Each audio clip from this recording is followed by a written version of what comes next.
ಮಂಡ್ಯ ಮೈಸೂರು ಭಾಗದಲ್ಲಿ ಬರಗಾಲದ ಆತಂಕದ ನಡುವೆ ತಮಿಳುನಾಡಿಗೆ ಕಾವೇರಿ ನೀರು ಬಿಡುಗಡೆ ಮಾಡುವಂತಹ ಆದೇಶ ರೈತರಲ್ಲಿ ಭಾರಿ ಆಕ್ರೋಶಕ್ಕೆ ಕಾರಣವಾಗಿತ್ತು. ಆದರೆ ಇದೀಗ ಕೊಡಗು ಮತ್ತು ಕೇರಳದ ವಯನಾಡು ಭಾಗದಲ್ಲಿ ಸುರಿಯುತ್ತಿರುವಂತಹ ಉತ್ತಮ ಮಳೆಯಿಂದ ಕಬಿನಿ ಹಾಗೂ ಹಾರಂಗಿ ಜಲಾಶಯಗಳ ಒಳಹರಿವು ಹೆಚ್ಚಿದ್ದು ಕಾವೇರಿ ನೀರಿನ ಬಿಕ್ಕಟ್ಟಿಗೆ ತಾತ್ಕಾಲಿಕ ಪರಿಹಾರ ದೊರೆತಿದೆ.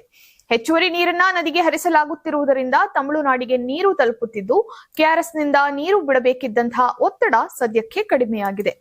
ಇದಕ್ಕೂ ಮೊದಲು ಕಾವೇರಿ ನೀರು ನಿಯಂತ್ರಣ ಸಮಿತಿ ಅಂದ್ರೆ CWRC ತಮಿಳುನಾಡಿಗೆ 15 ದಿನಗಳ ಕಾಲ ಪ್ರತಿದಿನ 3500 ಕ್ಯೂಸೆಕ್ಸ್ ನಂತೆ ಒಟ್ಟು 4.5 TMC ಅಡಿ ನೀರನ್ನ ಬಿಡುಗಡೆ ಮಾಡಲು ಶಿಫಾರಸನ್ನ ಮಾಡಿತ್ತು. ಬಳಿಕ ಕಾವೇರಿ ನೀರು ನಿರ್ವಹಣಾ ಪ್ರಾಧಿಕಾರ ಈ ಶಿಫಾರಸ್ಸಿಗೆ ಅನುಮೋದನೆಯನ್ನ ನೀಡಿತ್ತು. ಈ ಬೆಳವಣಿಗೆಯಿಂದ ಮಂಡ್ಯ ಜಿಲ್ಲೆಯ ರೈತರಲ್ಲಿ ಆತಂಕ ಹೆಚ್ಚಾಗಿ ಕಳೆದ 1 ವಾರದಿಂದ ನಿರಂತರ ಪ್ರತಿಭಟನೆಗಳು ನಡೆಯುತ್ತಿದ್ದವು.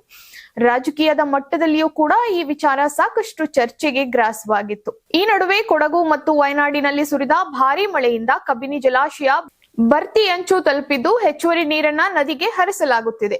ಕಾವೇರಿ ನೀರು ಹಂಚಿಕೆ ವಿವಾದ ಎದುರಾದಾಗಲೆಲ್ಲ ಕಬಿನಿ ಜಲಾಶಯ ರಾಜ್ಯಕ್ಕೆ ಆಸರೆಯಾಗುತ್ತಿರುವುದು ಮತ್ತೊಮ್ಮೆ ಸಾಬೀತಾಗಿದೆ.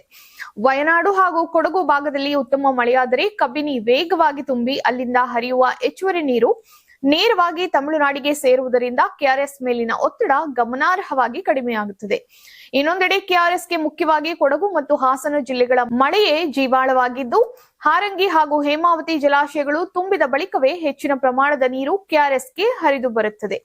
ಪ್ರಸ್ತುತ ಕೆಆರ್ಎಸ್ಗೆ ಸುಮಾರು 31,583 ಕ್ಯೂಸೆಕ್ಸ್ ಒಳಹರಿವು ದಾಖಲಾಗಿದ್ದು ಕನ್ನಂಬಾಡಿ ಕಟ್ಟೆ ಶೀಘ್ರದಲ್ಲೇ ಭರ್ತಿಯಾಗುವಂತಹ ನಿರೀಕ್ಷೆ ಮೂಡಿದೆ. ಇದರೊಂದಿಗೆ ರಾಜ್ಯ ಸರ್ಕಾರ ಹಾಗೂ ಮಂಡ್ಯ ಭಾಗದ ರೈತರಿಗೆ ಸದ್ಯಕ್ಕೆ ತಾತ್ಕಾಲಿಕ ನಿರಾಳತೆ ದೊರೆತಂತಾಗಿದೆ.